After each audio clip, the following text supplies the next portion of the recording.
અમરેલી જિલ્લા શિક્ષણ વિભાગના અધિકારીઓ મુંજિયાસર પ્રાથમિક શાળા ખાતે પહોંચ્યા હતા, જ્યાં તેમણે પ્રાથમિક શાળાના વિદ્યાર્થીઓના વાલીઓ સાથે બેઠક કરી હતી અને વિદ્યાર્થી બાળકોમાં જાગૃતતા લાવવા શિક્ષણ વિભાગ અને વાલીઓએ સંયુક્ત રીતે કામ કરવું પડશે એ બાબતે વાત કરી હતી.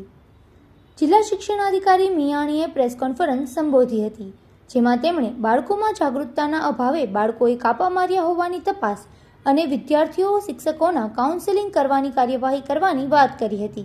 તેમણે વધુમાં કહ્યું કે વિદ્યાર્થીઓએ કયા કારણોસર આવું કૃત્ય કર્યું તે જાણવું જરૂરી છે. તેમણે કહ્યું કોઈ ગંભીર ઇજાઓ નથી થઈ, છતાં મેડિકલ દ્વારા તપાસ કરવામાં આવશે.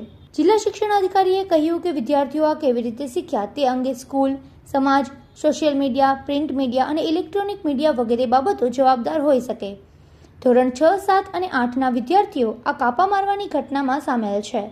શિક્ષણ વિભાગના અધિકારીઓએ પ્રાથમિક તપાસ બાદ તપાસનો બીજો રાઉન્ડ શરૂ કર્યો હોવાનું જણાવ્યું છે. તમે ગામના ઉપસરપંચ છો, તમારી પ્રાથમિક શાળામાં જે આખી ઘટના ઘટી છે, આ ઘટના કે શું છે? ઘટના તો અમને ગઈકાલે વાલીઓ દ્વારા ગ્રામ પંચાયતને અરજી આપી છે કે સ્કૂલની અંદર છોકરાઓને બ્લેડના મારેલીના કાપા છે અને એકબીજા માર્યા એવું શિક્ષકો દ્વારા કહેવામાં આવ્યું. એટલે અમે પહેલા તો વાલીઓને કીધું તમે કાંઈ ફરિયાદી કે શિક્ષકોને પૂછ્યું હતું કે અમારી જવાબદારી રહેતી નથી એવું કીધું છે અને એવું વાત કરતા હતા વાલીઓ. ત્યાર પછી અમને રજૂઆત આવેલી, અમે તાલુકા શિક્ષણ અધિકારી, જિલ્લા શિક્ષણ અધિકારીને અમે રજૂઆત કરી અને પીઆઈ સાહેબને કે આની તટસ્થ તપાસ થાય. તપાસમાં જે કોઈ ગુનેગાર હોય એને કાયદાકીય પગલાં એની માથે થાય, દૂધનું દૂધ ને પાણીનું પાણી થાય.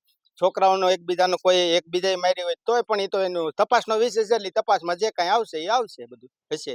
કેટલા વિદ્યાર્થીઓ છે આને? 20-25 તો પાકા, એથી વધારે પણ હોઈ શકે. કેટલાથી કેટલા ધોરણ?